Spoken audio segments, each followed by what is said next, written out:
Hey everyone, how's it going? Happy Thursday? Yeah, Thursday. I guess it's Thursday. Okay, so this is going to be another one of those really quick videos.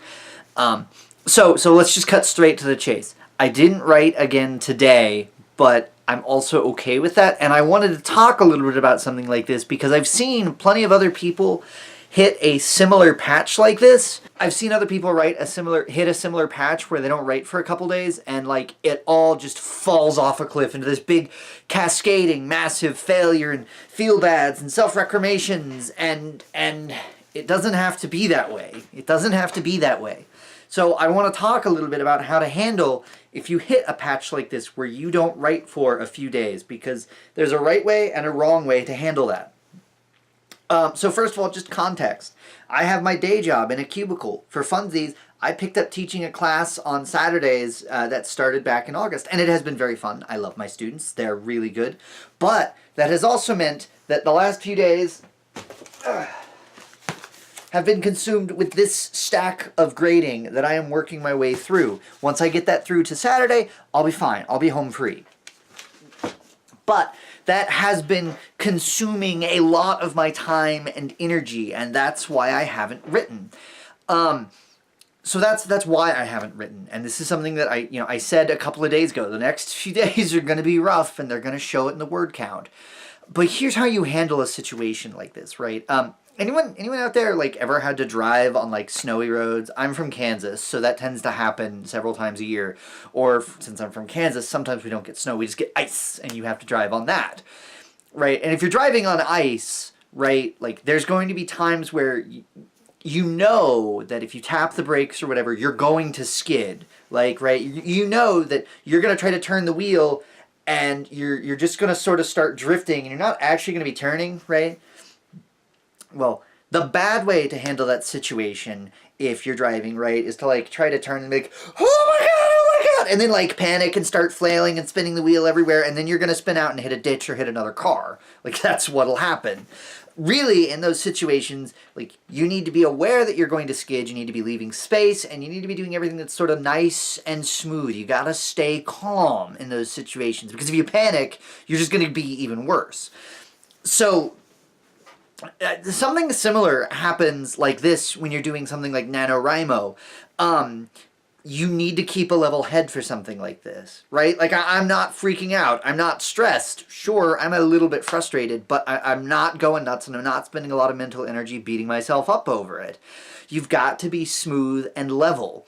So if you miss one day, and then that day becomes 2 days, and then that day becomes 3 days, right? Like, the thing not to do is just start panicking and pulling your hair out and focusing on how far you're behind and being like, oh my god, I'm so behind, I'm so behind, I'm so behind.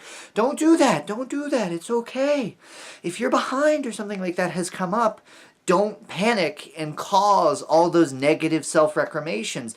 And some of that is because psychologically that's going to create negative associations with your writing, and that's going to make you less likely to sit down and write. Or it's going to mean that when you sit down to write, you've got all those negative connotations that you can't actually enjoy the process. And that just leads to this big cascading failure. And the other thing that sometimes happens is that people do fall behind, and they know they're behind, and they don't want to actually acknowledge that fact, and so they'd rather just not look and see how far behind they are.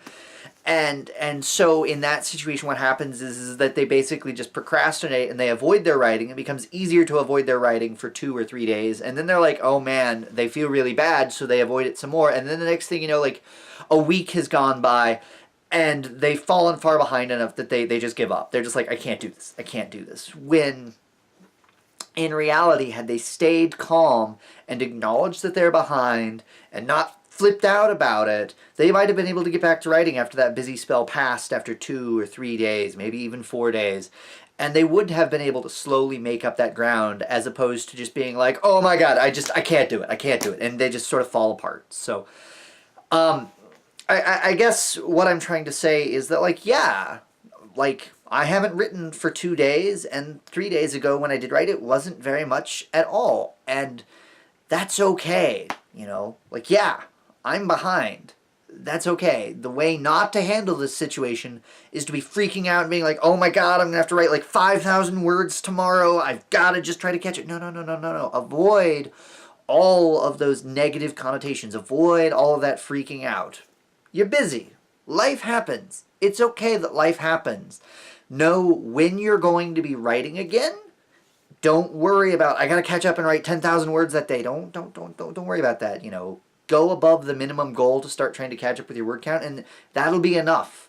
That'll be enough of a small win to keep you back on track and avoid those negative associations. For me, I know I'm going to start writing again. There's going to be a little bit of writing tomorrow night, but mostly it's going to be finishing my grading. Saturday is going to be really the day in that afternoon after work, after teaching, that I really have time to make up some ground. And so I'm not like stressed out and freaked out that like, oh my god, I've got to make up my words. No, like I'm saying, well, I'm really busy these few days because of life. Life has happened. But that being said, I've got some time Saturday that I'm going to write, and I'm excited for that time. I'm looking forward to that time. And you see how the difference and even that just little bit of framing can make the amount of associations that you go into a project with so different? Right? Like, you can either go into those writing projects with those really negative associations from all that negative self-talk, all that reinforcements and stuff, or you can go into it just going, hey, I'm excited. This is my time to try and catch up. So, anyways, I'm not going to show you the magical word count chart, frankly, because I don't want to take the time to edit it in Premiere Pro. I know it takes like a minute, but like I don't have that time. I need to grade. I need to go to sleep. But it's also the exact same magical word count chart as yesterday. So we're at the exact same spot, and that's okay.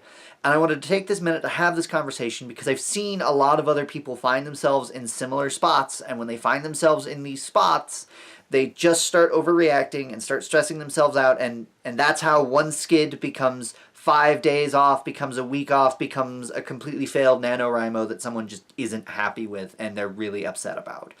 And it doesn't have to be that way. It doesn't have to be that way. Like, I know I say be kind to yourselves a lot, but it's not just a throwaway line. So, all right, anyways, I have rambled a lot. I'm going to stop rambling. Sorry for such a long video, and sorry that I don't have better news to report, but like, again, I knew this would happen. That's okay. I'm accepting it, and I'm going to do a little bit of writing tomorrow, and I'm going to catch up hopefully Saturday, or at least, start writing and have some fun and see where that goes word count-wise.